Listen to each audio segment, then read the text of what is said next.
to order at 4:31.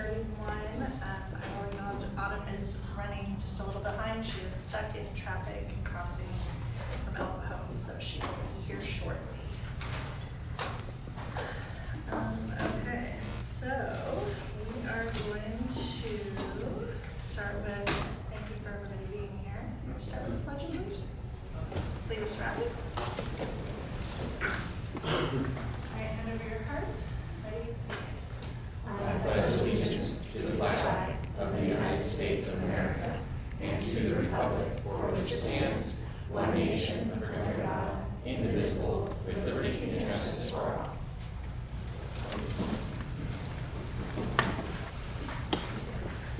Alright, so we're just going to start right off, since we don't have any early presentations, with trustee comments. So jump in. Drew? The only thing for me is it's been a fantastic week of graduations. We have one more tomorrow. I'm excited to go. Want to congratulate our staff and thank them for their hard work this year, and we'll start new next year. Thank you. All right, Ron Casper.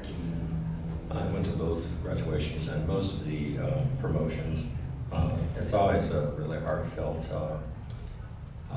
event, you know, seeing these kids, but also watching their parents and their grandparents and their guardians. That change from, you know, a child leaving elementary school going to middle school, conversely, the middle school kids going to high school. It's always just really wonderful. All the staff that's off this summer have a very restful summer and be here over before you know it. I hate to say that. And that's it. Rose, and welcome. Jump right into trustee comments. Hi. Yeah, I just was gonna probably echo what they said. Watching the promotions this week has been really fun. I think I've been through 5 now, including my own daughters this morning at River Valley, and then I'll be at that one tomorrow. So it's just really fun to see all the milestones, all the happy families, the cheers, and it's always a good way to end the year. That's all I have. I also was at all the promotions this year. I cannot believe how fast this school year went. Like, I made a joke earlier the year of how it was like December and the year was already over. I feel like we were just having that meeting actually. So now the year's already over. We've had some great things going on. TDS had their 8th grade awards, and LMS, I was there for all the 8th grade activities as well. So just a lot of fun things. I wish everyone a great little break over the summer, and then we'll be right back at it before we know it. So we are now going to open an opportunity for members of the public to address the board. This is for any item on or off of our agenda, and anyone who wishes to speak has 4 minutes to do so. Rachel, do we have any public comment? We're going to have one more read, and then Mr. Roberts, do you want to go ahead and come up? Okay.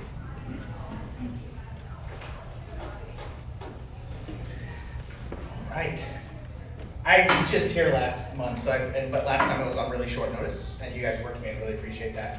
This is the same topic, talking about the e-bikes, except I have kind of a little more bullet points and can speak intelligently to it. I actually met with Mr. Jurgens to discuss this as well, which I really appreciate the time. So as far as the e-bikes go, I'm not here to be a proponent of the e-motos. I don't think they're not in the same class. They're not legal on the streets in California. They're not any of that. You're never gonna hear me be a proponent for those. But the situation that I'm in and my kids are in, I don't believe is unique to my children. I don't believe it's unique to almost anything because of where we live. Lakeside's very hilly. My kids ride to and from school just south of LMS. It's about a 2-mile ride, and it is really unsafe to walk. It's really unsafe to ride a regular bicycle. You're talking about a maximum grade on some of that of 10% or over 10%, which is a pretty aggressive grade. Not very many middle school kids are going to ride a bike like that, so they're gonna walk it. It results in them walking back 40 to 50 minutes from school, or if they ride their electric assist bicycles that are legal, class 1, class 2, they get home about 15 minutes, which results in basically 1/3 of the amount of interactions with vehicles, which I know the biggest safety risk that we have is interactions with other vehicles, right? I want more bicycles on the road because it creates more visibility to that. But the biggest thing is I need to get my kids off that street as fast as possible. And that's what I've determined has been the safest way for my children to get to and from school. So beyond that, I didn't really lay this out last time, but there's additional benefits to it. It actually ties in really nicely with, I believe, an email that came out recently about being a citizen, being, helping partner with the schools and having the kids be a part of society. And it's really established a way for me to instill trust in my kids, because my kids now wake up on their own alarm, get themselves to school, get home. Like once a month, they're like, I want to go to Starbucks after school. Okay, it's a discussion with me and them. You have to be responsible. You're not being disruptive in public. You're going to park your bike, you're going to walk it on the sidewalk, you're going to do all that kind of stuff and be a good citizen. And it's allowed them to establish that level of responsibility with a level of oversight, which has been great. So this comes down to my request. I'm asking for the school district, the board, to really review the e-bike policy and come up with a way for the school district to partner with the parents and provide a policy where we're not taking a blanket approach to just cutting off e-bikes altogether. This is not unprecedented, right? School districts in general have a precedence for this when it comes to drivers at the high school level. They can permit to park on campus, right? Whether that requires obviously a review, make sure they have the driver's license, a safety review, some sort of class or something that they have to take, a sign-off, a permission slip. Beyond that, these things like permission slips are not unprecedented. Schools run them all the time. I had to sign multiple permission slips this year for my kids to go special places. So there's nothing unique about it. And so I'm asking the school really to review that and come up with a way to involve parents in the decision of how their kids get to and from school legally, right? Not just blanket cut it off because it is not the safest option for all students. And it really can put my kids in a higher risk level when we cut that off.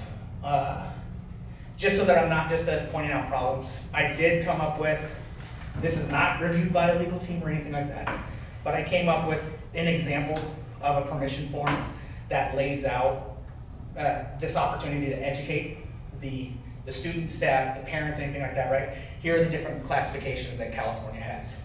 Our policy lays out class 1 and 2 only because kids' age don't require anything like that. It has sign off that the school can inspect those bicycles. Oh, I'm sorry, I won't go too far. But basically it's a permission slip form that the parents are saying, I'm allowing this, I want to do it, and I'm signing off that this is an approved bicycle per your policy. So this is just an example. I have a copy of it. Nothing more than that as information for you guys. Thank you. Thank you. Okay. Rachel. Okay. This is from Carolina Weathers, Riverview parents. Good evening, members of the board, administrators, teachers, and community members. Thank you for the opportunity to speak tonight about the facility needs at Riverview. Our students and staff work hard every day, and they deserve learning spaces that support their success, safety, and well-being. Our school does great with test scores, and our language immersion program, in my opinion, is unmatched, but I can see how, when given the choice, and because Riverview is always someone's choice, they would opt for a different learning environment because our curb appeal is just not there.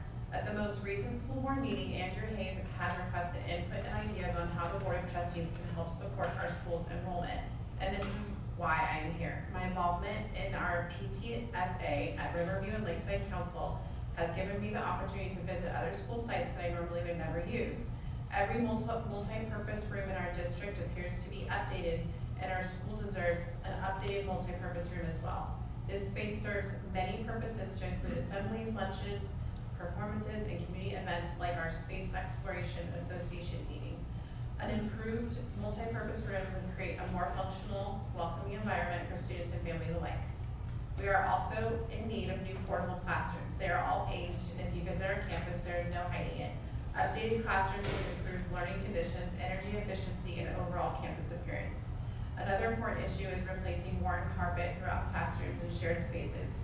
To be frank, they are gross. While I understand it is high traffic with children doing all the things on them, If they had been cleaned at all this year, I cannot tell.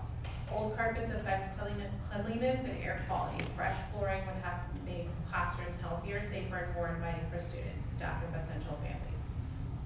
Beyond the classroom, we are in need of additional shade structures on campus. Students spend significant time outdoors during recess, lunch, PE, and events.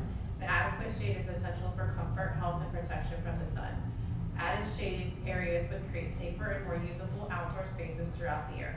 Finally, traffic flow during drop-off and pickup continues to be a major concern. Congestion creates safety risks and frustration for students, families, and neighbors. Improving traffic flow and campus access would make daily routines safer and more efficient for everyone. These improvements are more than just buildings and infrastructure. They're about creating a campus where students can learn, grow, and thrive every day. I hope the board will continue to prioritize those needs as part of future planning and investment in our school community. Thank you for your time and consideration. Thank you. Do we have any other public comment? We do not. All right, thank you. With that, we are going to move on to our first presentation of the night. We have Brooke Hagan and Seth Phelps from Honor Valley. Hi there. Welcome. We're almost there. That's a good feeling. You have one minute. Can you?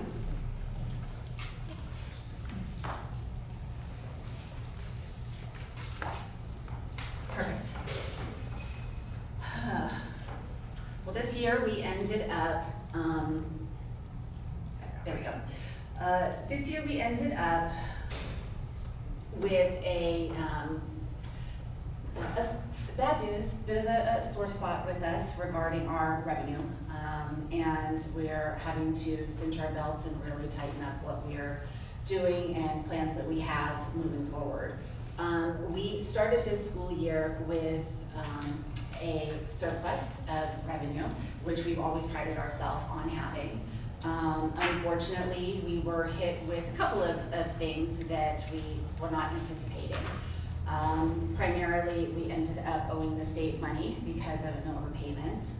We also ended up paying increased special education costs, which when we end up computing and at least doing a placeholder, we had put money aside, but we weren't anticipating that it would be up to $410,000. And obviously, we expect that to increase next year as well, unless there's the state stepping in and helping.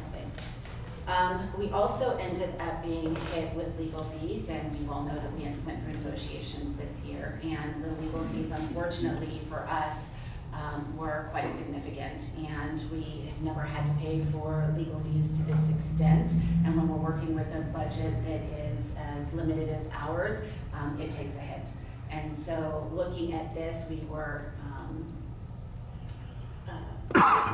realizing that we can't be as flexible as we want to be with the things that we want to do. We also ended up, as a result of negotiations, part of the funds that were deficit spent went to salary increases for all staff. So starting at the beginning of next school year, we will move forward in a more prudent manner and make sure that we do our due diligence in ensuring that we're planning for any hits that we may end up having to take or any adjustments that the state ends up sending our way.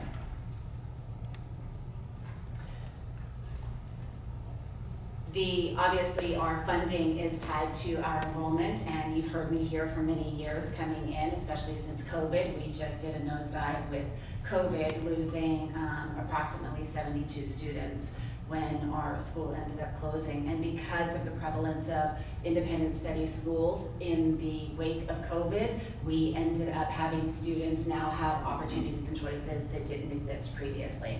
So we are going to have to do what we can to move forward and to brand ourselves in a manner that will make us competitive again. And because we have such a small staff and we wear so many hats, it's really hard for us to pick up that gauntlet and do what we need to do to create the visibility for us to increase that enrollment. And we used to have just a very niche, opportunity for students, and that doesn't exist anymore. So at the same time that we're doing everything that we need to do in terms of educating students, we're also still having to make sure that we're coming up with strategic plans to put in place to help us in the future.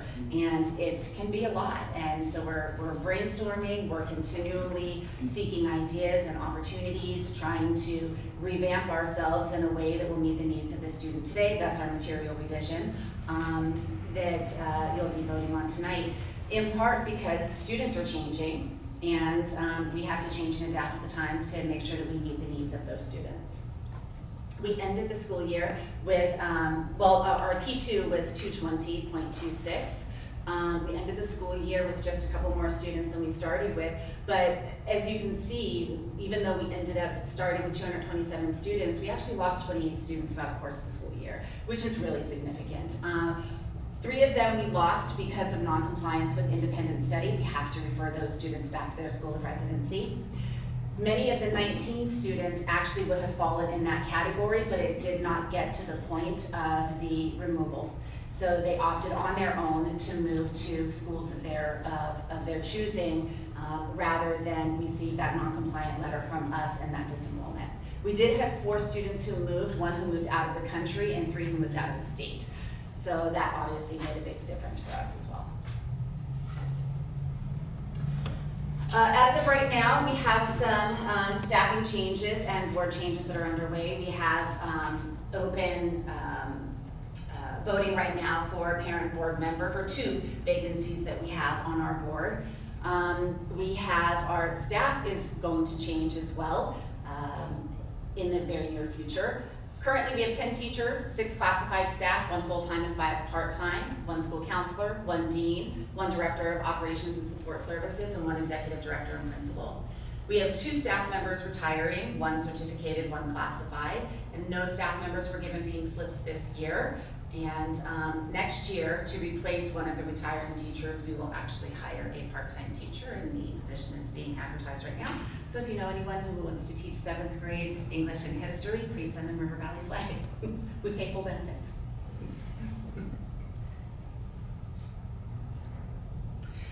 The 3 individuals that we are going to recognize tomorrow at our ceremony are Jamie Likens. She is retiring after teaching at River Valley for 18 years. She was actually a parent. I taught her daughter in the 2000-2001 school year, 2001-2002. And she was a parent first and then ended up becoming an employee. Same thing with Tammy Farrell. She was a parent of 2 River Valley graduates. She's been with us since 2015 and she's retiring also.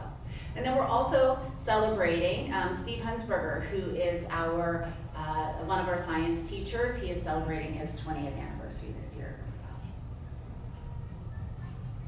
Valley. All right, so we're going to talk about our assessment data a little bit. Now, being a small charter school and an independent study school, our students aren't on campus every day. I'm still testing tomorrow for CASP testing, so we don't have CASP testing data quite yet. I know the state is really good about getting the data out this year, but I do still have students.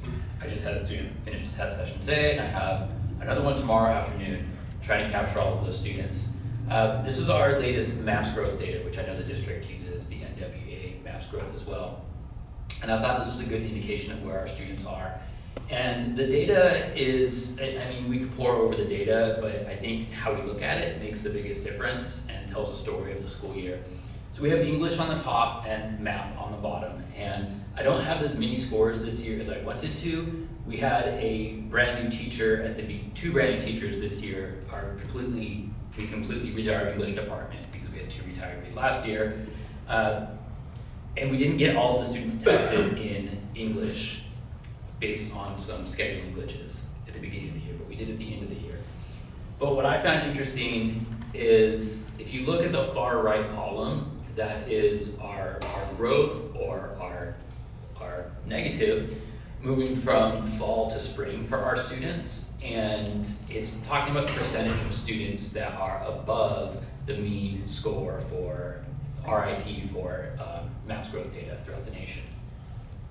And what I find interesting with this, and I don't want to sound like I'm blaming teachers for anything, but I just look at the data, I think it's interesting that on the top right, that -22, which means from the beginning of the year to this year, and keep in mind, it's a skewed number because the data is off. We had 11 students test in the fall and 21 tests in the spring, but we dropped. And then in the rest of the grade levels, we came up a little bit. There's a few things we can attribute this to. One is the rigor of the class. And being the former 7th grade English teacher, I can say that it might have needed a little bit more rigor. This is also a teacher who it was their last year teaching. So we have to look at all of that and figure out the curriculum-wise, why that drop happened. But for the rest of the grade levels, we have improved in English. And what's really cool about that is you're seeing, for the most part, it'd be better to do a comparison of the exact students and only keep the students in there that took the test in the fall and took the test in the spring, but we've increased significantly in some areas, and this is above the national score. So, we were at 70, like our 12th graders were at 72% of our 12th graders were scoring above the national average in the fall, and 89% scoring above in the spring, which is just these last 2 weeks that they took the test. And likewise for math. Looking at the data for math, we could ask the teachers and dig into their curriculum a little bit more and see what their grade books look like, but we did have some areas where we had struggled. And this is new to us, but it's also a new trend to us that I've been seeing, and it's not particular just to our school, which is the rigor that is being pushed, and this, I guess I would say, the rigor that the students are putting forth into their studies is, in my opinion, declining a little bit. And I think there's a lot of factors that play into that far beyond just the classroom. And so looking at that and trying to figure out what we can do moving forward, if it's not just the curriculum, how can we support those students moving forward to make sure that they can access the curriculum and that they're able to understand why they're learning what they're learning. And so that's going to be a focus of mine next year, is trying to make sure that the kids know what they're doing this for, because I have a feeling that a lot of our students can do this work and score better, but what I'm seeing when I'm testing students is just there's more of a lack of investment in it lately in these last few years, and that's something that I think as a nation we really need to combat. And so we're going to see what we can do next year to try to really pull those scores back up so our students can stand tall. And that is it for this page. So for the PSAT, we always have 10th and 11th graders take the PSAT in October. This year, River Valley had one student who took it last year. We were notified this year that the student was a National Merit Finalist. You can see, based upon this is the overall composite score. So this is both the reading as well as the math combined. So River Valley students that's the two bars, are River Valley, are far exceeding the state as well as US and the territories and global test takers. So while early on the students are not necessarily doing as well, as they end up, especially if they stay with us from 7th grade forward, end up doing significantly better, and then we typically trend to later results being pretty high for those students, and you'll see that with the AP exams on the next page. So obviously we don't have the AP exam scores yet because they don't come out until July, but last year's students, our group, there were 31 students who took AP literature and composition exam. All but 3 students passed. And for that, I mean, there's a lot of preparation. There is a lot of nuance in this particular test. Many students have to grasp and grapple with concepts that can be difficult with literature. And of course, they're having to write and explain and express themselves based upon pieces of literature that they're reading, which can be difficult. So for our students, having these exams read by individuals throughout the country who don't know them is pretty significant for us, and it shows a great progress that the students make on these exams. And then on the Spanish, we had 11 students last year take the AP Spanish test, and all 11 ended up, it's on the next slide. All 11 students ended up passing the AP Spanish exam. And at this point, knock on wood, we've not had any students score below a 3 on the AP Spanish exam. So today we had our 8th grade promotion. We had, and thank you, Mr. Phelps, for taking some pictures. I know that we end up often talking about what our seniors are doing simply because they're the ones who are graduating and going on to that next step. 8th graders are as well, but we know that they still have a long time until they get to that point where they end up graduating from high school. But our 8th graders, something I didn't mention today at promotion that I wanted to was that a couple of our teachers have said this was hands down the best 8th grade class that they've ever taught. And as a teacher, when Seth and I would talk about our 8th grade class, like, oh, this is awesome, I'm really gonna miss this class, but when you have teachers who come forward and say, hands down in all of my years of teaching, this was without a doubt my favorite class, is pretty remarkable.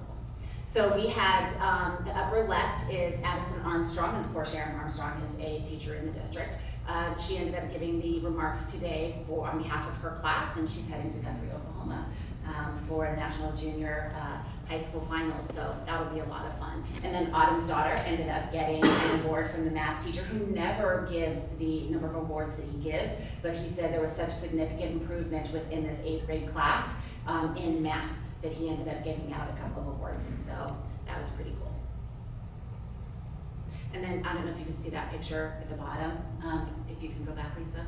This picture right here, this is the teacher that's retiring, which is kind of funny. First day of school. So our senior class, they ended up taking 41 advanced placement classes. We only have 2 that are offered per year. And we have AP language that was offered this year, as well as AP Spanish. Next year we'll have AP literature and AP Spanish. Of our kids, we don't have a lot of AP courses that students are able to take, but we do permit them to dual enroll. We have 35 seniors who are graduating tomorrow. Of that 35, we have students who took throughout their high school career 148 college courses. There are still 15 pending. If we get all of those transcripts in time to finalize their transcripts next week, they'll have a total of 163 courses, more college courses taken than any other graduating class. 11 of the 35 graduates have earned state seals of biliteracy. 20 out of the 35 seniors have earned a state seal of merit, and 32 of the 35 seniors are graduating meeting the UCA through G requirements. Of our students, 16 are going to community college, which is fantastic because they have access to the Promise Grant, so it is free, and free is good. 12 of them are going to 4-year colleges and universities. Many of them ended up getting significant scholarships. We have 2 who are attending other training. One is attending HVAC training, and one is attending school in Arizona to become a motorcycle mechanic and technician, and it's a female. And she is a rock star, and you would look at her and you would never see that she is interested in motorcycles, and yes, she is. We have 1 student entering the Marine Corps, and we have 4 students who are entering the workforce. If you look at this list, you'll see that many of our students who do provide us the information are graduating and attending college with the intent of majoring in primarily the sciences. And universities that they are planning on attending: Grossmont, Puyamaca, San Diego State, University of San Diego, University of California, San Diego, Point Loma, George Fox in McMinnville, Oregon, UCLA, Summit College, Universal Technical Institute, and one's going to the Marine Corps, Cal Baptist, and Cal Poly San Luis Obispo. It's interesting because many of these students, we have 3 who are interested in biology, 1 who's interested in aerospace engineering. That aerospace engineering is the individual who was the National Merit finalist. Many are going into electrical engineering, and it is interesting because many of these students start high school not with the anticipation that they're really interested in science, but then they take many courses throughout their high school career, and of course our traditional graduation track is that they have to take 4 years of each core subject. So getting the exposure to various types of science courses really opens their minds and possibilities to different career paths that they can participate in. So that's pretty cool to see. By the way, we did just get a postcard from a student who attended Lakeside Schools. Her name was Yvette Biddle. She just graduated from Princeton University. And she sent us a flyer, and it's pretty cool to see. So the highlights, we're continuing to provide support for students' mental, social, emotional health, and well-being by contracting with Positive Change Counseling. We are in the process of completing all the requirements for the California Healthy Youth Act, not the California Healthy Youth Act, but the CYPHI. And we will continue that with Positive Change next year. We've continued our partnership with City Hope to provide trauma-informed practices and peer support to students. We are also continuing to provide targeted support for students experiencing learning loss. For us, kids coming in at 7th grade and to 9th grade come in at such varying levels. And we really have noticed that we need that significant help and support. We're continuing a partnership with Ingenuity Charter School. They offer summer school for our students. We had River Valley swim coach Casey King was named Coach of the Year for CIF Summit League. And we had our girls varsity soccer team ended the season as league runners up. We tried to make it quick. Thank you. Does anyone have any questions for Brooke and Seth? Thank you. Look forward to seeing you tomorrow. Thank you. Thank you, thank you. Apparently there's going to be covering this year. Oh, So. oh, last year was gone. Yes. Thank you. Thank you. Okay, so we are going to move right into our first action item of the night, is approval. It's requested resolution number 2026-31. This is the material revision to the River Valley Charter School petition. Material revision is adding a second track to high school graduation requirements, and under element 15, charter school closure, in addition of a second paragraph regarding authorization of a charter school closure. Is there a motion? So moved. Thank you, Andrew. Is there a second? Thank you, Autumn. Any discussion on this item? All those in favor? Aye. Any opposed? Thank you so much. Next is approval of resolution number 2026-30 of budget reductions in the 2026-27 and 2027-28 school years. This is projected that the district will need to implement budget reductions of $737,000 and $800,000 respectively in those years. Is there a motion for this item? So moved. Thank you, Andrew. Is there a second?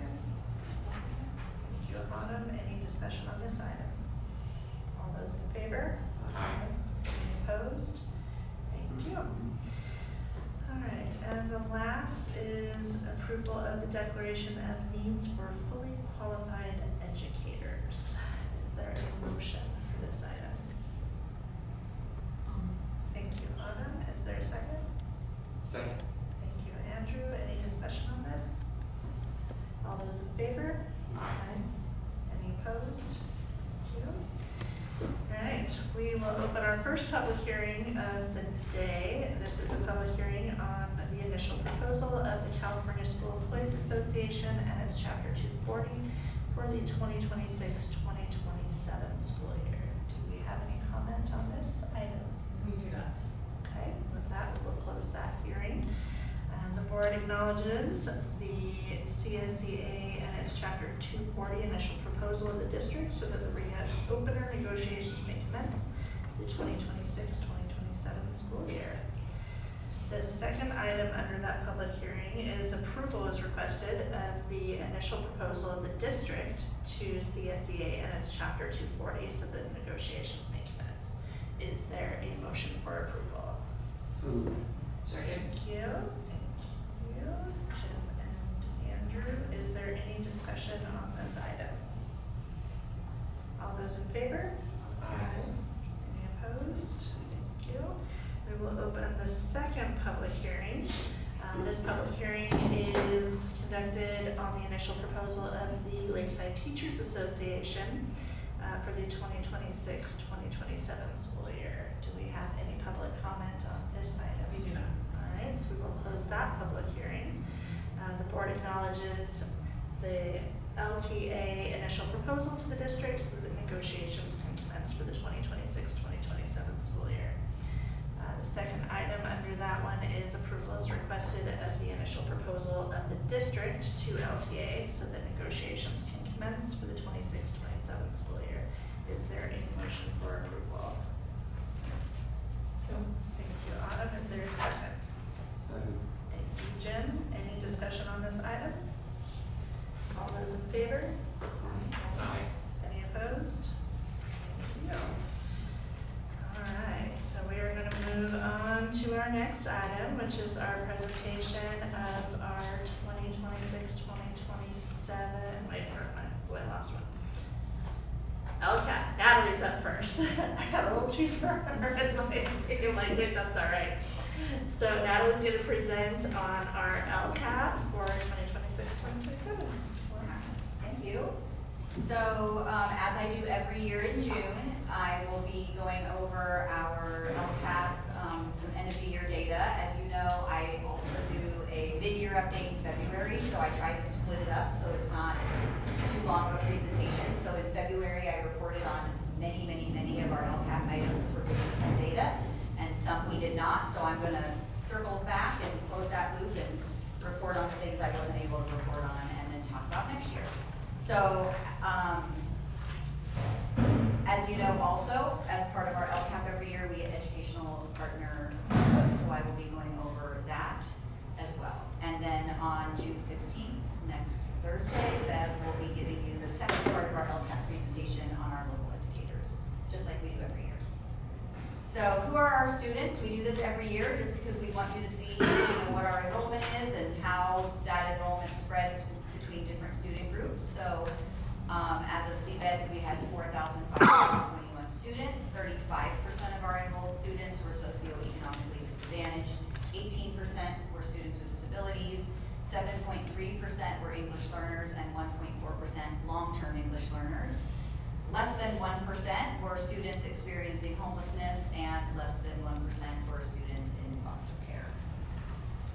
So progress on our goals. This is our follow-up from February. So as I do every year, I bring you our fall, winter, spring MAP assessment data. We've had kind of a storyline going over the last few years, and I would say that storyline is essentially small incremental growth in the right direction. What we saw this year on our dashboard was after several years of small incremental growth, we finally got to see some color changes on the California dashboard, and I would say we are continuing the trend. Last year I reported to you that this is our all student group for English language arts, so all students included. Last year I reported to you that our all student group was closer to the national norms in the spring of 2025 than they had ever been over the last 3 years that I've been reporting data to you. So today I'm excited to report that this year on the MAPS assessment, every grade level, with the exception of first grade, which was only 1 point off, did meet the national norms. So I was so excited, and then I saw that 1 point off, so I couldn't quite say we all did it, but we're so close. Closer than we've ever been before, so that's exciting. I always like to break this down into our student groups. So for our socioeconomically disadvantaged students, you can see that that gap continues to shrink. Overall, by grade level, the gap between student performance and the spring national norms is getting smaller. This continues to demonstrate that our efforts are slowly shrinking the achievement gap for all of our student groups. For our students with disabilities in English language arts, very similar phenomenon. Gaps continue to shrink across grade levels from 2 years ago. And for our English learners, these gaps are proving to be the hardest to close. And of course, we believe that the language barrier and the fact that it takes a long time to learn a new language is probably why this one is going to be the most challenging for us over time.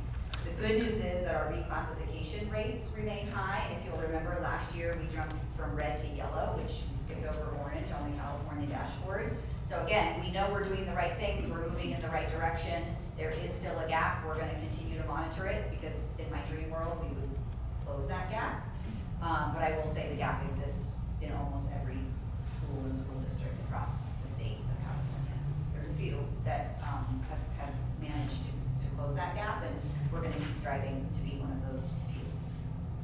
So for math, in grades kindergarten through 4th grade, we have met or exceeded the spring national norms in math, which is awesome. We haven't done that before. The gap between performance and the national norms in grades 5 through 8 continues to shrink. So we're really only 1 to 4 points away in those grade levels. And again, we've seen that slow incremental growth, and it makes a big difference over time. And we've been focusing heavily on math. So again, it's just gonna we just gotta keep plugging away at it. For our socioeconomically disadvantaged students, overall by grade level, the gap continues to get smaller. In fact, our 2nd grade students in this student group exceeded the national norms this spring. And the same story for our students with disabilities. We are just very slowly closing the gap. And what I failed to mention earlier, but I think you can see for yourselves, is that across fall, winter, and spring, we always see growth amongst our students. And then last, but certainly not least, our English learners. Again, same story, scores are a little bit more stubborn here, but in 2nd and 3rd grade, the gap between the norms and student performance has actually shrunk the most out of any other grade level. So I like to always look for positive little signs in the data. That used to frustrate me because I would see those positive signs and then it would show up on the California dashboard, but last year it did show up on the California dashboard, so that just revitalizes my enthusiasm for these little incremental gains are eventually going to add up to measurable, bigger gains. Yes, sir? One of the things that, sorry, I'm losing my voice here. One of the things that the graph doesn't show is if the national norms are changing year over year. They do. They don't, it's not I every mean, I know year. they do, but are you seeing trend lines of the national norms going up or down, or are they fairly stable over the last few years? They're pretty stable. When they do change, they change like a point or a part of a point. They can go up or they can go down. So I would say it's because I track that because I'm like, wait, is the gap closing because the norms are changing? Right, exactly. But really, the norms are changing so slightly, and sometimes they do edge up a bit, and sometimes, so it's really nominal from what I can tell. Okay. Yeah. Again, we always like to share attendance data. This data, I believe, is from May 4th, so today was the last day of school, so we will have updated attendance data here soon, but this is from our last report. You can see that attendance, we have improved attendance to the point where we are working on the hardest to gain improvements here. So as of May 4th, our year-to-date was 94.5% positive attendance, which was a full 0.01% over where we were at this time last year. But again, you can see in 23-24, 94.2, then 94.4. I'm skipping over the end of year from 24-25 and going to 94.5 year-to-date. I'm comparing the year-to-dates. And then chronic absenteeism, I believe that we are, at the very end of the year, this is going to be a net down, but I'm not 100% sure about that. But you can see that on May 4th, we were pretty much about the same place where we were last year with changes at sites. So here's some of the metrics that I was not able to report to you at the mid-year. One of our metrics in Goal 1 is parent involvement in Title I meetings, our ELAC, DLAC, school site council, and PAC committees. So we did see increased participation this year in Title I meetings at most of our school sites. And our DPAC, those are district level, DPAC and DLAC meetings at the district level. But 100% of our schools continue to hold their required school site council meetings. Parent involvement in education activities such as PK. We had 23 families graduate from the PK program this year, which is very cool. This, I believe, was the largest number of parents that we've had promoting through the PK program. It was quite a large group. Goal 2.3 or goal metric 2.3 is reclassification of our English learners. The goal there is we want to meet or exceed the state average for reclassification rates. I believe the state average is somewhere around 6.5%. We are at 11.5%, so well above the state average. And then for English learner proficiency, our goal is that 65% of our English learners will make progress. Again, this I'm referring back to the last dashboard of last year, because that's the last time we got a ranking here. But per the 2025 California dashboard, 49.3% progress towards English language proficiency. We will have updated numbers in the fall. And our suspension rates are coming soon because today was the last day of school, so we weren't able to give you the exact suspension rate, but I can report that out in July. We did not have any dropouts or expulsions this year. And then for partner input. So as you know, I do a process every year for educational partner input. That includes our thought exchange survey, and it also includes meeting with groups of folks to get live in-person input.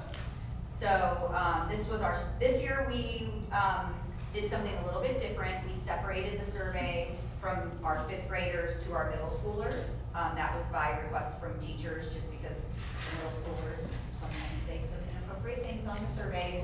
We do manage it, we have AI managing it, and then we also manage it, but things, might be on there for a few minutes before they're taken off. So anyway, we separated that.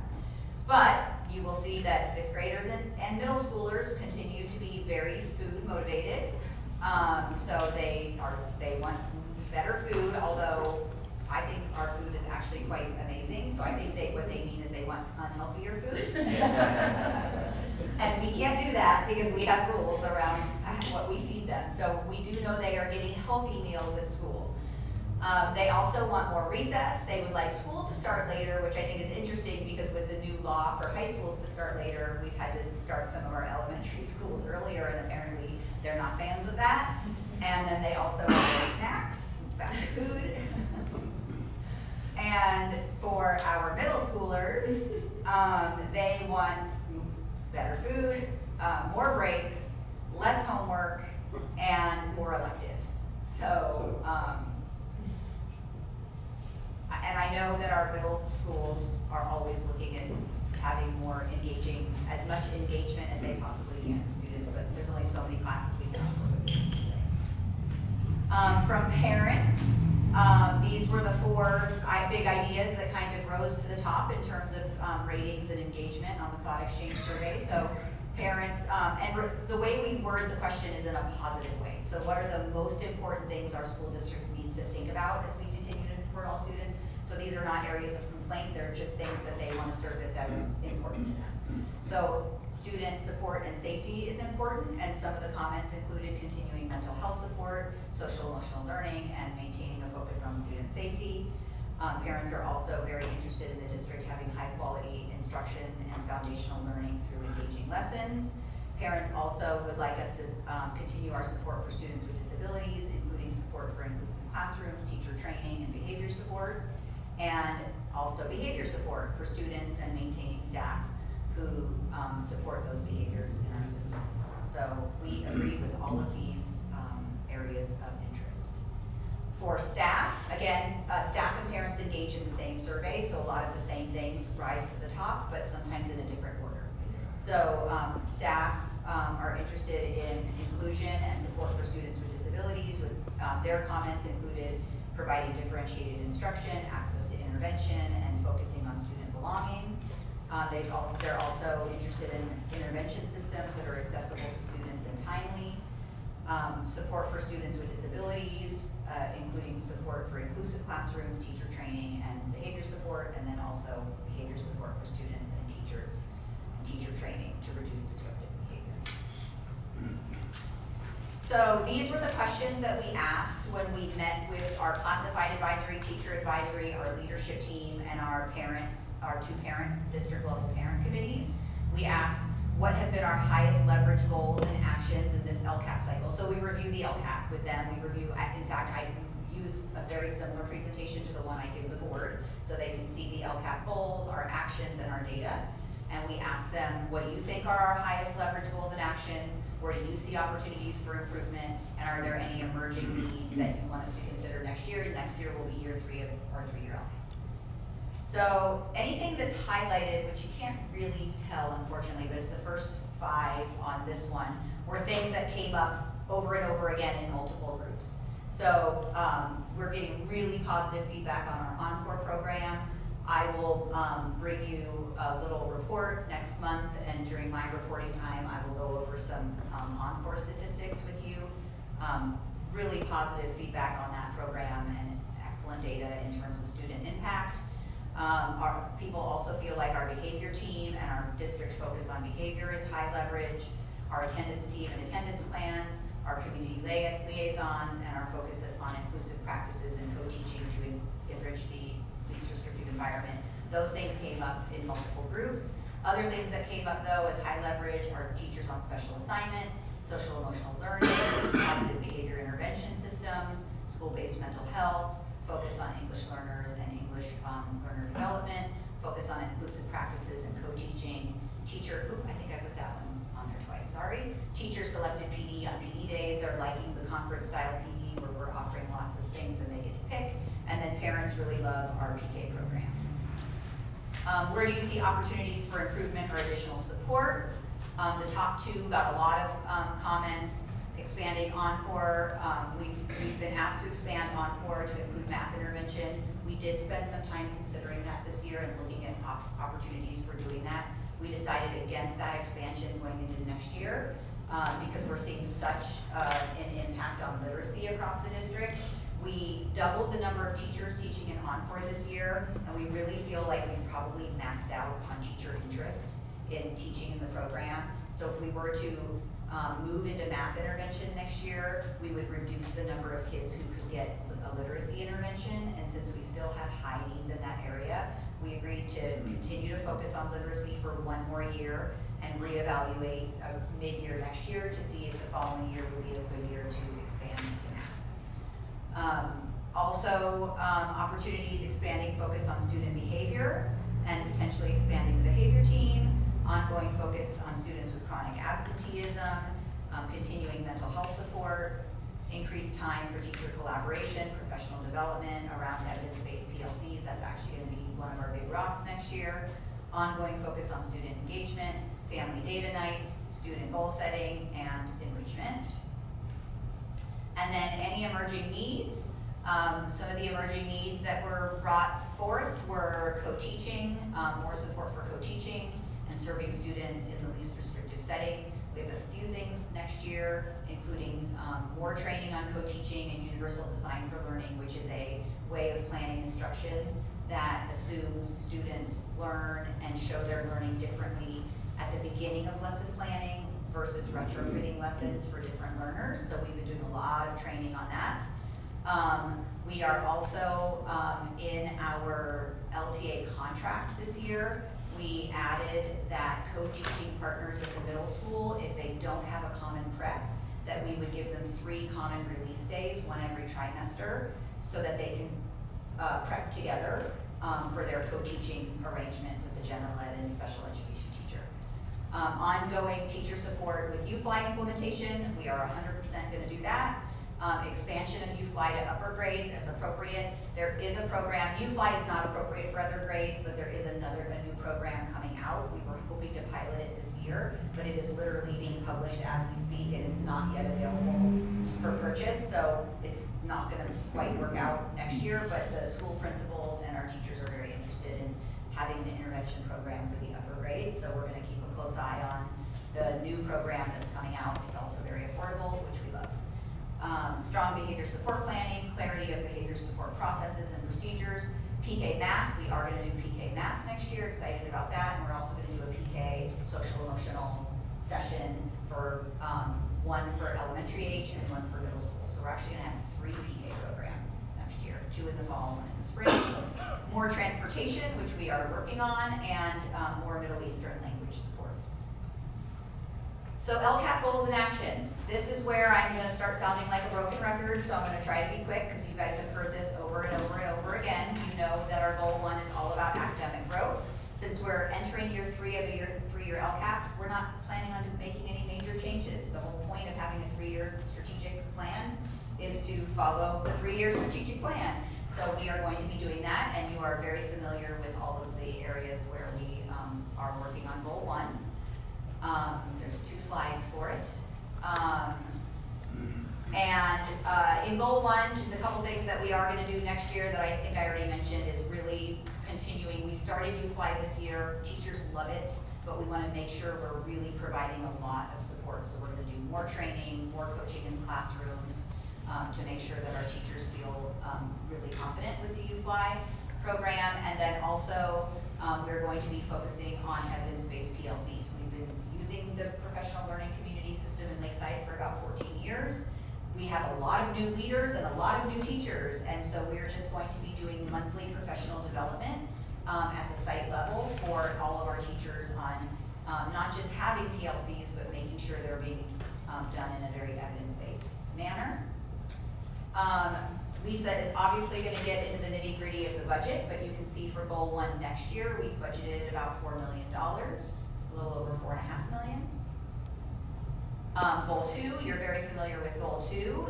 This is where we are really honing in on English learners and students with disabilities, working to close that achievement gap.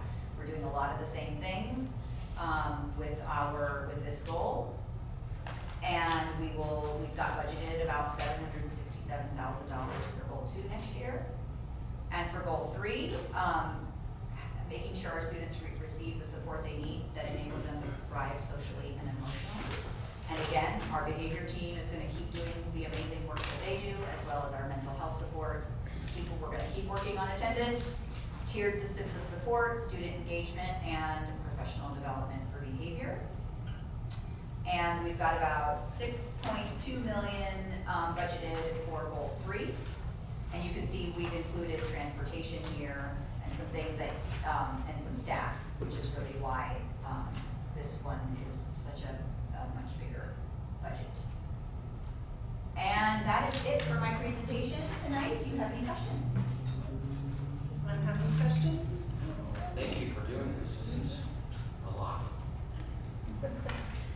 Yes, it is. Great.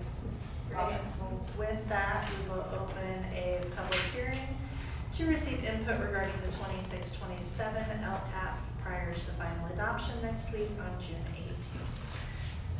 Is there any comment on this? There are no comments. All right, with that, we will close that public hearing. So we'll move on to Lisa Davis, who's going to present our 26-27 proposed budget.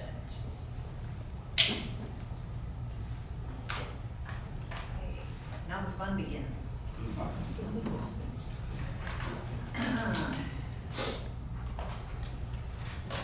So, our 26-27 proposed budget, and then if you'll recall in the board packet for the financials, it also shows estimated actuals for this year and then our proposed budget.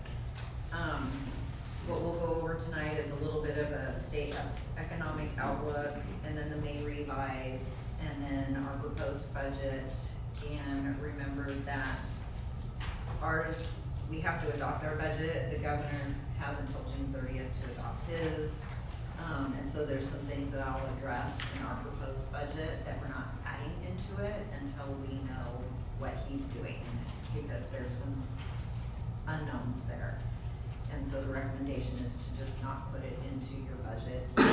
You know, we're allowed the 45-day revision in August, and so we definitely will come back in August with that 45-day revision once we know for sure where the dust is settled with the state's budget. So themes in the May revise. May revise, the revenues were again upgraded by approximately $16.5 billion over the budget window, which is due primarily to PIT or personal income tax. Remember that, because I'm going to come back to how heavily reliant our state is on PIT, and it's very volatile. State did show strong capital gain collections. Inflation assumptions increased from the January governor's budget proposal. But we are seeing rising energy prices, we're all feeling that. And then the global uncertainty that could pose some inflation risks too. So there's some risks in going into 26-27 state budget that I would say they could be high risk. And then the California labor market, growth continues at a slower pace than in prior years, and our state's unemployment remains above the national average. So there's some funky things happening in the state of California right now. And just higher costs continue to affect everybody's operating costs and ability to function. Risk to the economy and the state budget is the uncertainty remains regarding our future economic conditions and the potential impact of the proposed tax initiative, and it's gonna really be dependent on taxpayer behavior, and that's going to impact the revenue, the state's revenue stability. And what I'm referring to is the Prop 30, I think it's coming up in a few years. There's certain organizations who are really getting behind that. It's called the millionaire's tax, 1%. So that would be significant if it was voted down and not renewed. They're looking to put it, I believe, in statute just to make it permanent. So we'll see what happens, because again, it's really going to be dependent on the voters of California and where they go with that. But it could be impactful to school districts if it didn't happen. Budget solutions at the state level are continuing to rely on economic growth and the moderation in stock market growth over the forecast period. Again, we're heavily reliant on the personal income tax, and we're also very heavily reliant on some of the, there's, I believe, 4 major players in the AI market that our state heavily relies on those companies and the income that they generate for the state. If any one of those crashes even a little bit, we would see a significant risk in reduction to our state's budget, which then flows down to us, and we would see risk. The governor continues to balance the state's budget based on structural deficits. Those are going to, it's not an if, it's a when. Those will come into play, probably not next year, but within the next 5 years. The structural deficits we'll see the impact to that. And then what I just mentioned, the greater dependence on the technology and financial markets put the state at a risk, but we're one of the only states, I believe, that this is the structure of our state and our income. That's just how California's always been. So when you see the ups and the downs, it's great when it's up, but there's always gonna be downs. And we always have to make sure for educational organizations to just know that and to protect ourselves when there's probably something coming eventually that will be a downturn. Or I lived through the Great Recession, and that was like not fun. So it does happen, but you do get through it. You just have to be smart about it. So Prop 98 suspension, this is constitutionally, Prop 98 is constitutionally controlled. And it's only been suspended 3 times in its 40-year history. This is a big deal because when the minimum guarantee is suspended, the state's required to restore what's owed to the education. Education gets 40% of the state's revenues. That's the Constitution, or that's in the Constitution. But the state does have within that Constitution, it has the ability to suspend, they're gonna pull certain triggers that allows them to suspend the 40% if they feel that the budget as a whole can't support that. And, but they have to pay it back, and they have to pay it back with interest. So this is a key thing, and remember that, because what's happening is the governor is looking to, and they're calling it the mechanism, that's my next slide, yeah. the mechanism or the settle up. So what he's proposing is to under appropriate the minimum guarantee, and then, the settle up, he's looking to circumvent the whole constitution of legally what's required for Prop 98 that protects the education industry. And if this goes through, there's no adjustments that are made for any kind of COLA. The Department of Finance determines when the repayments are made on the suspension. There's a certain time period of when that suspension has to be. And it may not necessarily have to be paid back. There's nothing in this settle up that says it has to be paid back, and or there's not even any interest that would be due on the monies that we should have received. So it's a lose-lose for school districts if this happens. It happened last year, but it was for $1.9 billion, and it was paid back this year. This is triple the dollar amount that they're talking now, and the ability to pay that back in 1 year when the state has already an existing structural deficit is high risk. And we just lost the education community. If this bigger version of it happens, what's the purpose of Prop 98 and having something constitutionally guaranteed? We just lost that.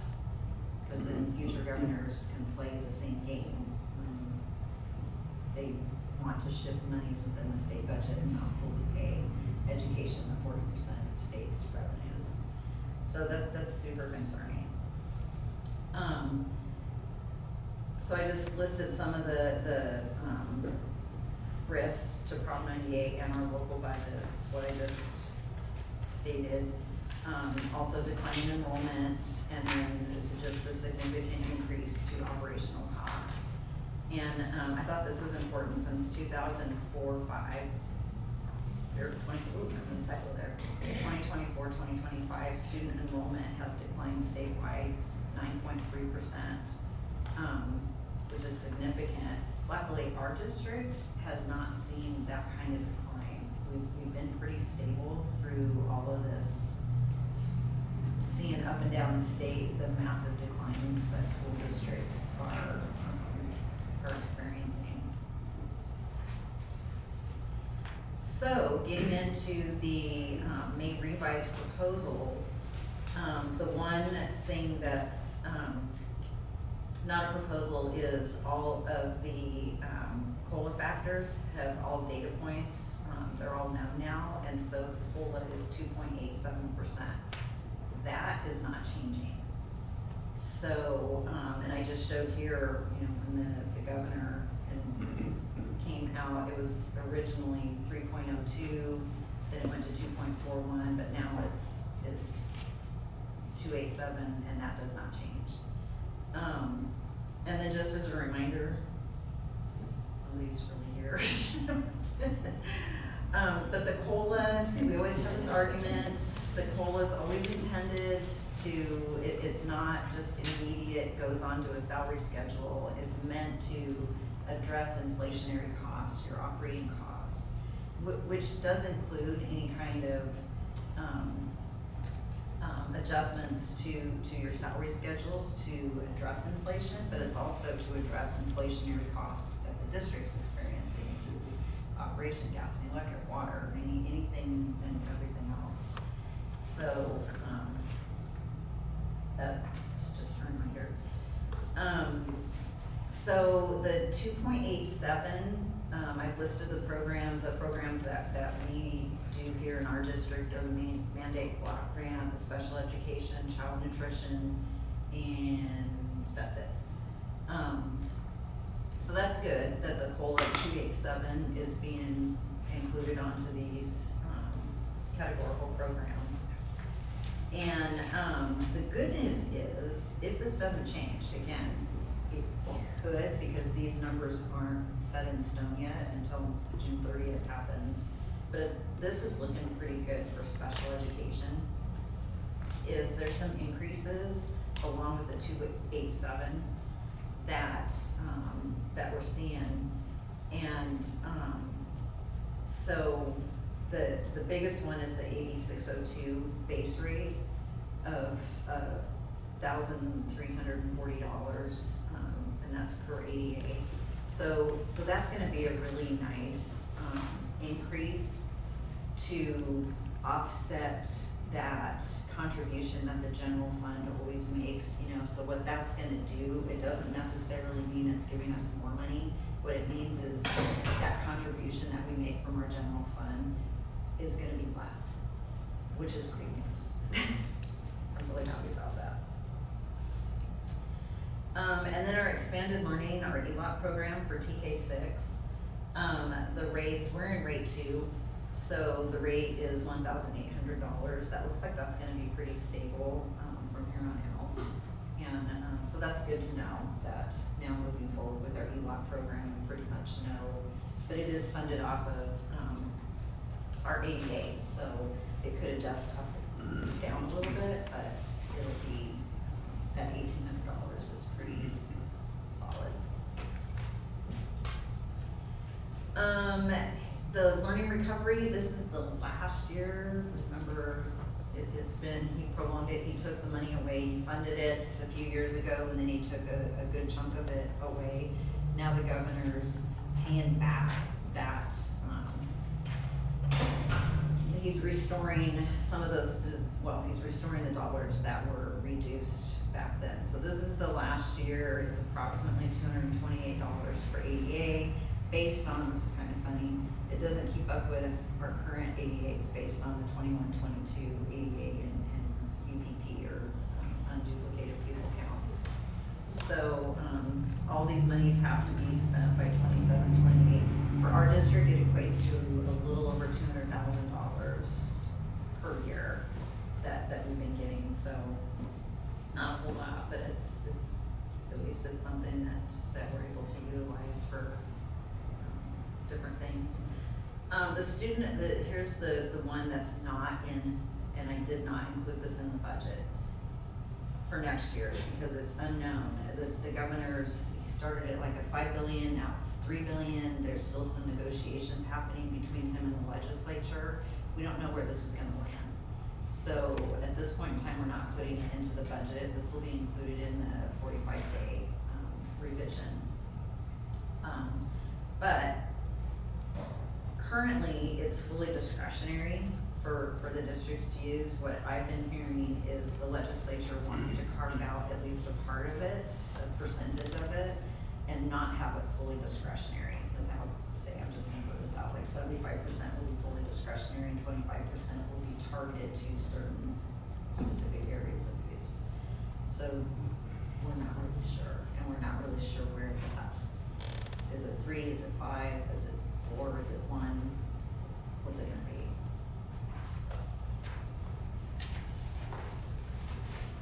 So I show this chart just to show you, I always feel it's helpful because it's based on ADA, but it's ADA within certain grade spans. So TK3 gets a certain dollar amount, 4-6 gets a certain dollar amount, 7, 8, 9, 12. And there's some add-ons, so you can see the statutory COLA, what that adds to the current year's base grant. Here's what's not added either in the budget is the proposal has a super, it's called a super COLA. So you've got the 287, which is our statutory COLA. The governor's looking at adding 1.44%, which is termed a super COLA, to the 2.87. So it ends up being a 4.31% COLA. I will tell you that's all people are gonna hear, because it's 431 COLA, not a super COLA with that additional 144. And that is not for sure either, because it's not statutory. The 287 is, remember, this 144 can still be negotiated with the governor and the legislature, so we're not really sure if that's going to land there. So I did not include that in the 26-27 budget until we know for sure. I don't want to add that additional income to our budget.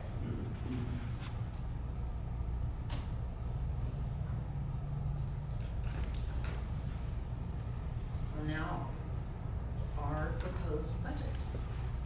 Here's what the rates that I've used, the 287, STRS has stayed stable, which it's still 19.1% on every dollar. PERS went up, did it go adjust down a hair? Anyways, it's 26.4% of every dollar. Our estimated enrollment that we're using is 4,486 students. We're using an average daily attendance of 95%. Property tax looks to be about a 2% increase. And then our lottery rates, and then the mandated block grant rate. And then here, I'm just not including the 144 for the LCFF, and then that would, whatever that rate ends up being, that is also going to be added to the special ed. So, but I'm not adding that yet. Didn't include the student support, and then here's the other thing, this is why I'm not adding a lot of these things. So that 144, the governor's tying to a 14-week fully paid pregnancy leave for any employee in a school district, which could be significant cost to a district, but it just depends on, do you have a senior staff that they've all had their kids and they're all grown and you still, but eventually your senior staff is going to retire and you're gonna hire newer staff. So at some point in time, a district's gonna feel the pinch of this 14-week fully paid. It's not differential pay right now.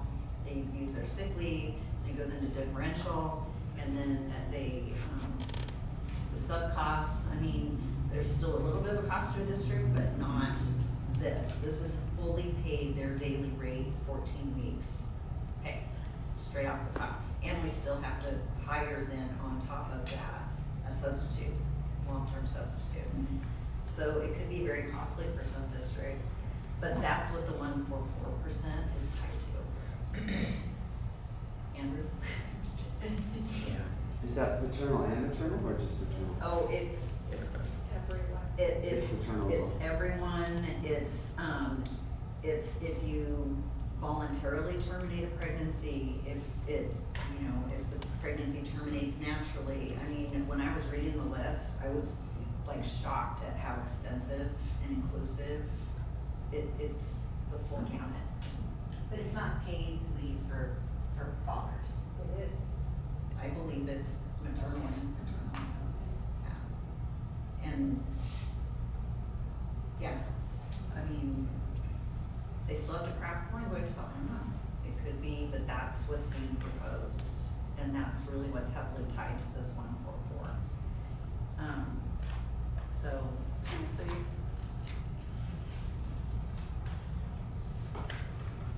So our budget, for 26-27, our proposed budget, you can see on the restricted, unrestricted side and the restricted dollars combined. What we're looking at is,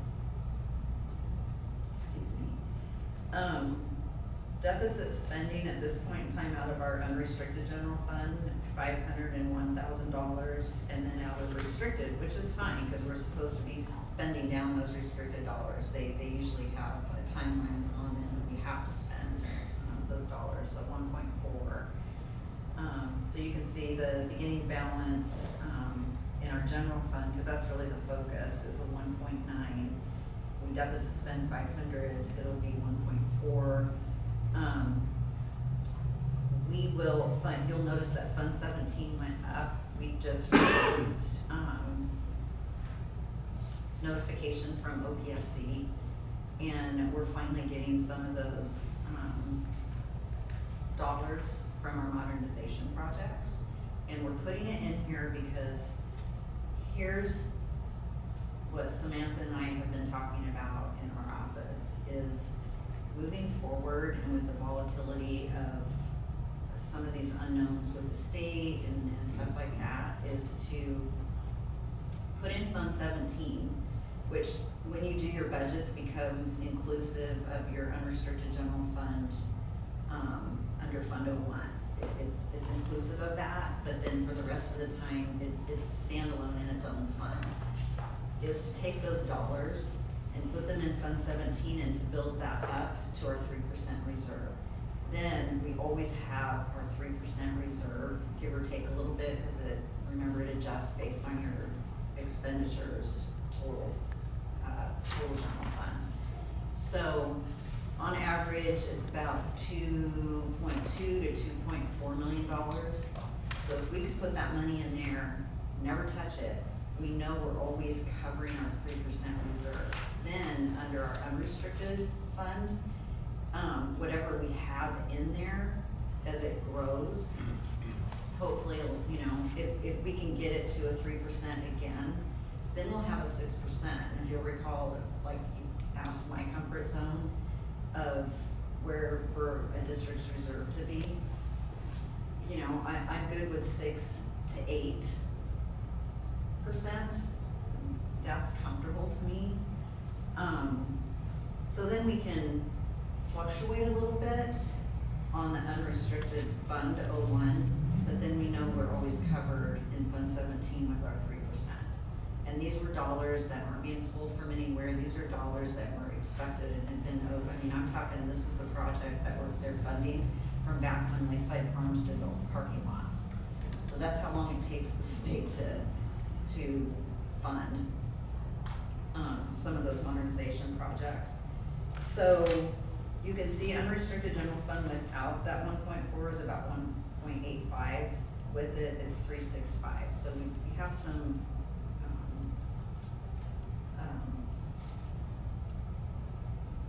we have some growth that we need to do. What we didn't include in that was, but I didn't want to put it in there. I know the monies because I got the award letter that we're supposed to be receiving it between July 1st and December 31st. I also got a preliminary letter that we should be receiving like double that amount between January 1st and June 30th. But I don't want that until I get the actual award letter, because that will cover our 3% and we're good. So that's our philosophy in the business office of moving forward and trying to really make sure we always cover our 3% at least. Any questions? So you can see 25-26, 25-26 this year. That was a rough one to try to balance and get us to our 3%. So we're at 3.02%. What I'm gonna say about this year is this year has just been, it's been a year. And, sitting in closed session with the board, having discussions and stuff, we know there's been some abnormal expenses and it's hit us, and they all didn't come, spread out and sprinkled over a few years. No, they all hit us this year. And so that's where a lot of why we've struggled this year with our budget in really just meeting the 3% is because some of these expenses have been significant. And there legitimately was nothing we could do about it. It's just managing through employee issues, parent issues, student issues. They all came at once, unfortunately. So what we're hopeful for, though, is these are our estimated actuals based on the budget. What generally happens is when we start closing, which we will at the end of this month, and then by the time we get to our September, I think it's 8th, 9th board meeting to do our unaudited actuals, that 3.02 improves, which then helps our 26-27 proposed budget general fund. So, and then then just 27, 28, and 28, 29. We've factored in, proposed, like, retirements, potential, that they're, I'm gonna be honest, they're probably, maybe, just looking at staffing and reductions, and, because the projections on the enrollment is we'll start seeing it go down. And so each year is gonna see a reduction in staffing based on our enrollment. If our enrollment still stays the same, then no, but if our enrollment, I was talking about, we have to true up our enrollment to our staffing, or staffing to our enrollment. So it's just projections, but going out, that's what the projections are showing. Is that the primary driver on expenditures dropping is labor?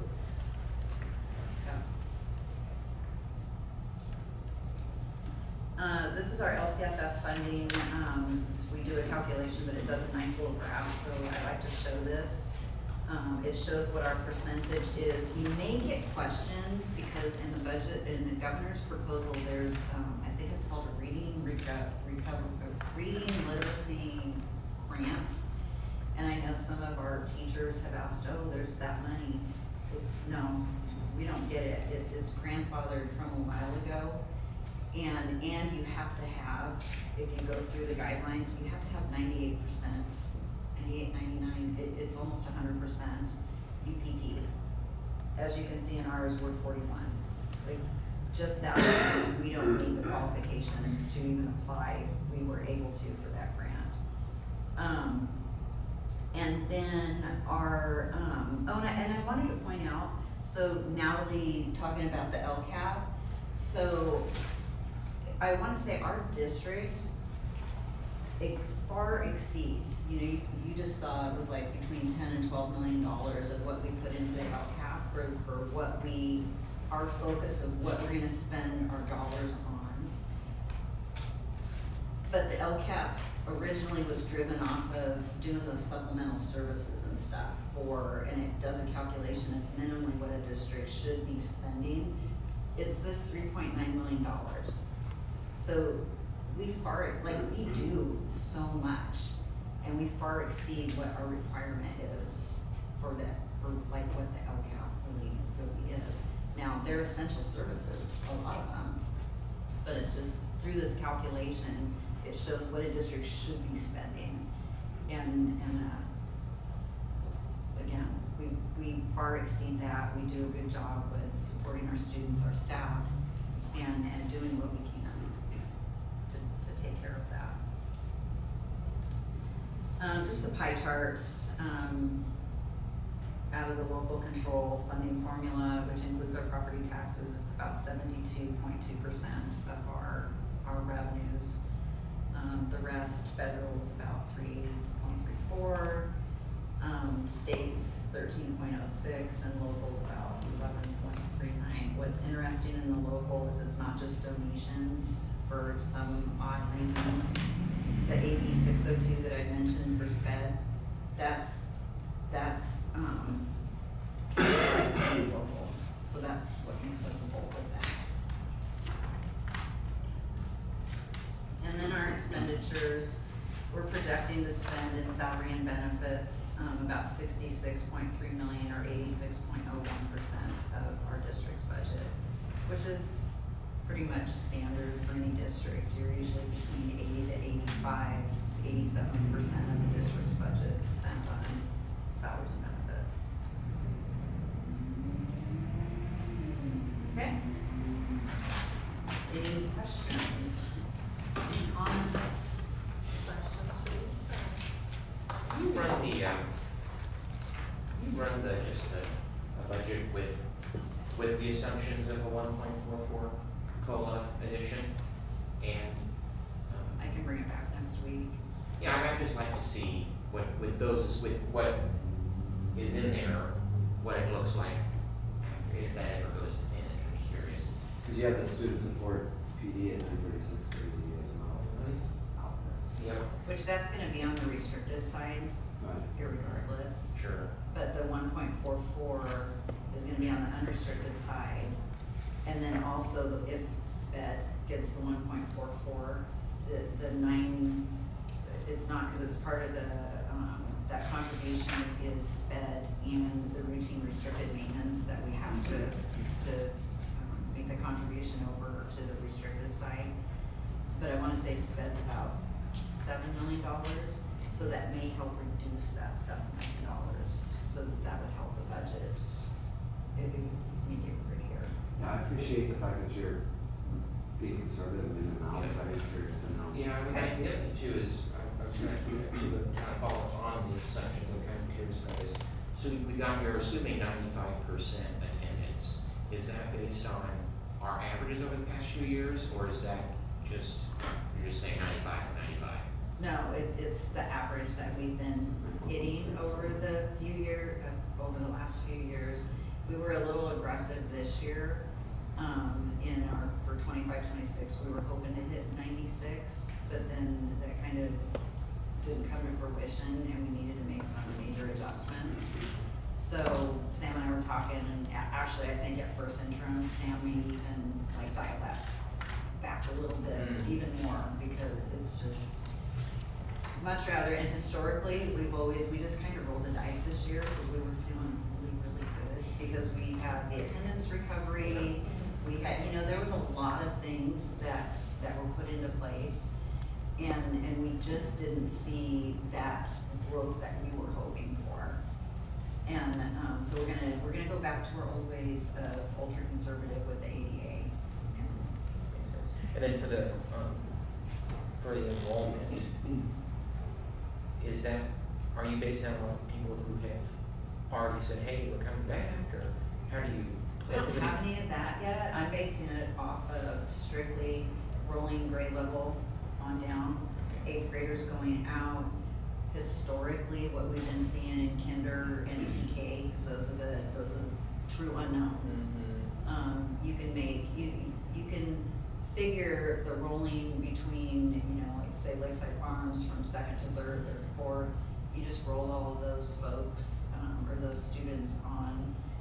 You may lose a few here and there, but you're going to gain a few here and there. It usually stays fairly stable, and truly the anomaly is TKK, and then where we're going to start seeing our decline is the 8th grade, the 7th and 8th grade. Those upper grades are finally rolling out, and what's coming in even at TK, and TK really has helped us, but TKK aren't matching the outgoing 7th, 8th graders that we've been seeing the last few years. So, and it's gonna be interesting to see TK, how long that trend keeps. I mean, we added in going into 26, 27, we added 2 more TK classrooms, because that is based, we send out the interest lists for those. That's based, like those classes filled out. It's like, where are all those kids coming from? Because we're hearing that birth rates are down, and clearly they're not in Lakeside. And so that's good news, but even those pockets of TKK aren't making up for those upper grades that are rolling out. Makes sense. Okay.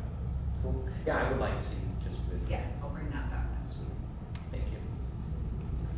Any other questions, comments? All right. So with that, we will conduct a public hearing to receive input regarding the 2026-2027 proposed budget prior to the final adoption next week on June 18th. Do we have public comment? Great, so we will close that last hearing of the night. All right, that moves us on to the consent agenda. We're looking for a motion to designate items to the consent agenda. So, thank you, Autumn. Is there a second? Second. Thank you, Andrew. All those in favor? Aye. Any opposed? Great. Are there any items you guys would like to pull?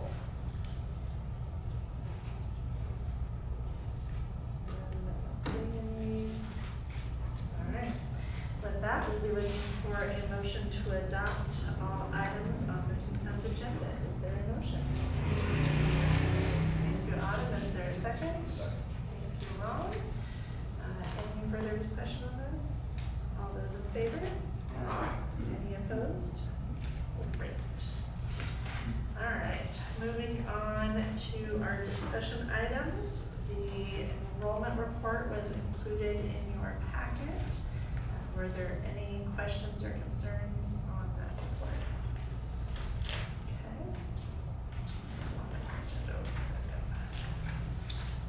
Okay. Okay. Second item is our board retreat date in August. Scott is going to be out over the summer on leave, so it's been asked that we move that beginning August date to possibly September, or even, I would say even possibly the end of August, depending upon if we want to include Lisa and Tori together. So originally it was proposed for September, but that's kind of my ask, and Lisa's here through the end of August. So it might be prudent to have the two of them. One last minute question. Yeah, one One last. last. Wait, let's sneak hoping another that- I know. So I don't know what everybody's calendars look like For what week did you say? You go to 24. for August. Week.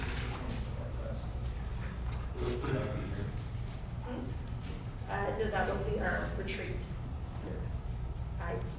I think we were looking at the rodeo hall possibly. We need a date. The rodeo hall is air conditioned, the applicants is not. Correct. So until we have a date, we can't look at locations. So far, I'm pretty flexible that week. What's the week? We're looking at the last week in August. How does that look for your school That's schedule? better, Okay. better than what, your early August, yeah. Okay. Are there any dates that don't work for people? No? No, what's the Okay. second? Okay, then I think we'll have Rachel look at some dates and then we'll put that on top. What's the previous thing? The previous date was the 6th.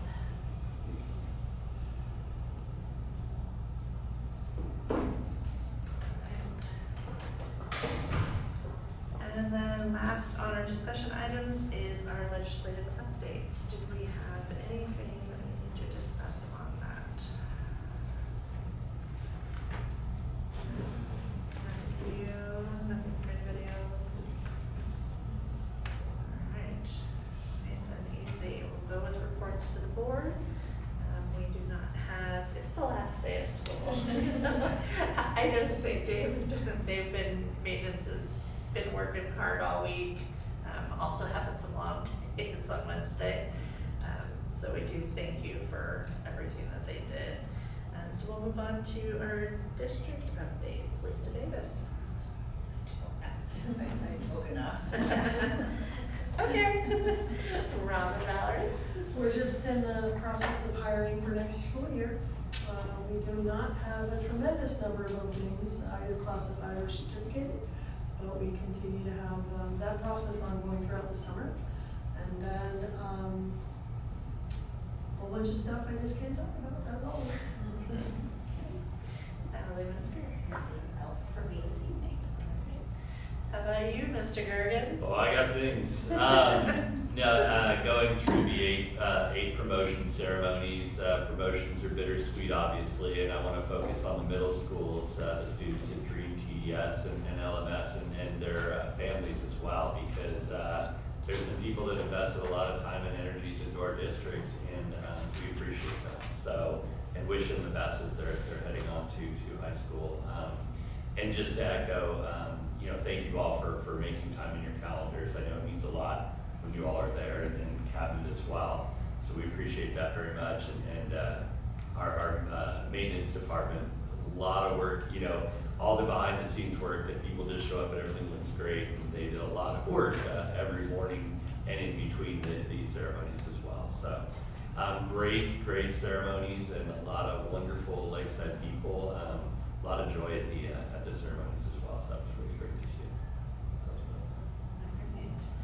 So with that, we are going to move into closed session, we have two items. One, employee discipline, dismissal, and release, and the other is our public employee evaluation.